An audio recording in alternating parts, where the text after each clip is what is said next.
Hi, welcome. You might have noticed that I haven't been as present as I often am this summer, and there's been a big reason for that, and that reason is actually right back here.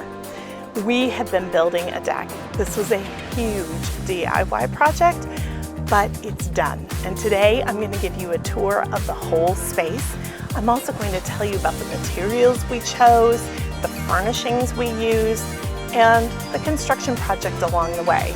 We also built an outdoor kitchen as part of this space, and that was a really simple weekend project. I'm going to walk you through what we did and how we did it just using some very basic construction materials. We will talk about everything, including the materials we chose and why, and what you can expect if you are DIYing a project like this too. If you are thinking about creating a beautiful and inviting outdoor space where you can hang out and relax or entertain some friends, you're in the right place. And along the way, I'm going to give you our best tips for designing and constructing a beautiful space that you can enjoy all year round. Okay, let's get started. So here's the before. It was a concrete patio, very basic, but it had a really deep pebbled surface, which made it really hard to clean. It was stained from decades of neglect before we bought this house.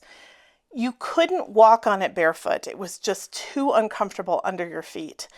And it was really too small, and that was largely because of the curve that was designed into it, which was just really unusable space. So it tended to look kind of cluttered. The slab had cracked, and so at certain times of the year that crack was very prominent and it was really unsafe. Plus, we had this side of the house that was pretty wasted. It had no real purpose, and so we wanted to tie everything together. So here's a quick design tip. Curves and angles mean cuts, and cuts mean wasted materials. The least expensive, simplest deck to construct is going to be a rectangle. Look at the materials that you're using and the standard lengths that they come in, and then design using multiples of those lengths. That will mean less waste, fewer cuts, a faster deck build, and it will save you money. So as we were sitting down to design this space, we created a checklist that helped us to know what exactly to design into the space. We wanted a large enough area that we could have a seating area so that we could just come outside and relax and chill or entertain right outside our back door. We also needed a changing area for the pool so that we didn't have wet feet inside the house, and so we could quickly change, leave things to dry, that kind of thing. We also wanted to integrate the stock tank pool into the deck so that they were seamless and not disjointed. We were looking for really good shade. We wanted to be able to use this space as much as possible throughout the entire day. We also wanted a cooking area outside, more than just a grill, a place where we could do a little bit of prep, where we could serve, and maybe even be able to clean up too. It was also really important to us that the decking material be low maintenance. We wanted to be able to clean it off very easily, keep it tidy easily, and not have to do annual or maintenance over the course of many years. And for my husband particularly, we wanted to be able to walk barefoot outside. That's something that was really important to him, and so it's something that we looked for when we were considering the decking material. Think about your outdoor space as if you were designing a room, because in many ways you really are. Consider what you want to do with the space. For example, if you want a dining table, you're going to need to design for room for the table, as well as the chairs, and room for people to be able to walk around them too. Plan for every season. How will you use this space in the winter? When will you use it the most? Plan so that maybe you can use it all year round. For the demolition, because it required jackhammers and all of that, we hired out that work. And we really wanted to make sure that this concrete ended up being recycled, not ended up in the landfill. So we hired a firm called Perks Deconstruction. They're based in Denver, and they hauled away all of that concrete and it will be recycled into some other building material. It was an incredibly dusty project. Dust was everywhere inside the house and out. All of my plants were covered in dust, so I had to wash them off every day or two. It was very dusty. But in the end, they did a fantastic job, and we did not have to deal with any of that concrete.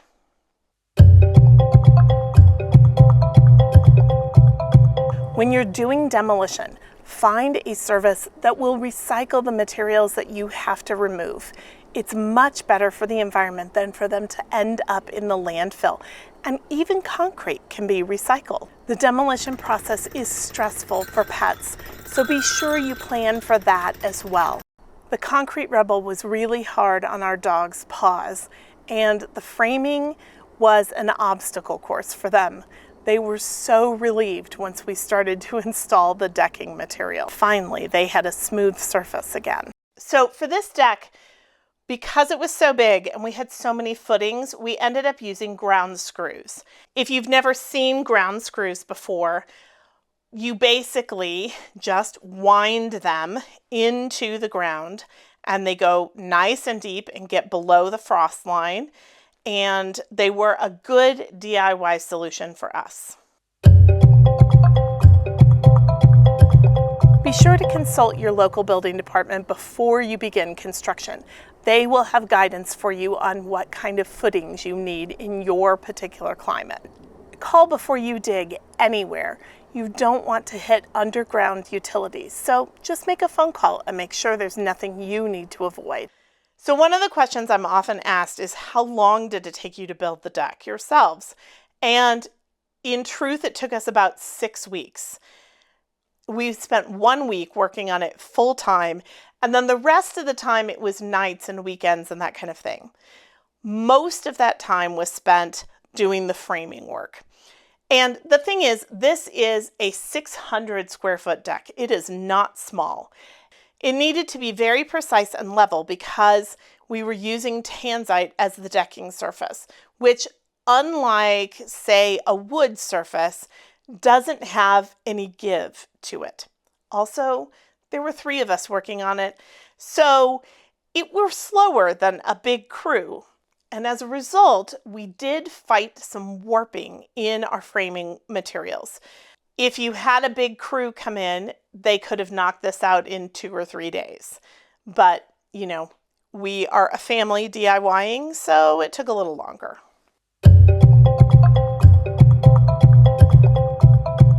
Framing is the most important thing. Spend your time and your money here and get it right. You want your deck to be level and true. Spend the time to make it so. Be sure you're using the right tools. We found that a pneumatic palm nailer was an incredible time saver, and a long level helped us get everything level. Put up some temporary shade. The sun and the heat really slowed us down, but I found this old shade sail and put it up, and that helped enormously. So let's talk about tanzite. If you've never heard of tanzite, and lots of people haven't, it is a manufactured stone product, but it's installed like decking. So you build the same structure that you would need for a deck, and then you just install planks of tanzite. And those planks of tanzite are basically giant tiles. It looks like wood, but it isn't. It's really more like tile. I looked at every decking material out there. I considered wood. I considered composite materials. I looked at all the pros and cons for everything. And tanzite won hands down. It is easy to clean. It's beautiful. It is incredibly durable. And the durability is really important to us because we live in Colorado with an additional UV exposure.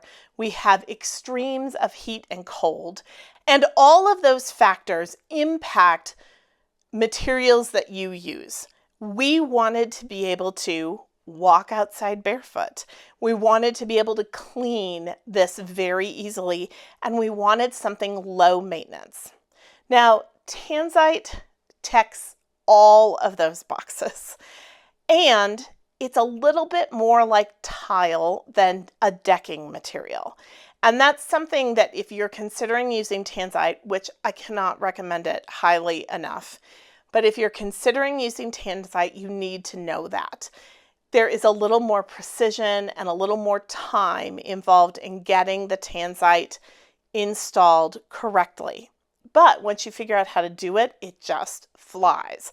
And our 13-year-old was a pro at putting it down by the end. It's not hard to install. It just requires a little more precision than a lot of DIY materials do. But if you've laid tile ever, you can put in Tanzite.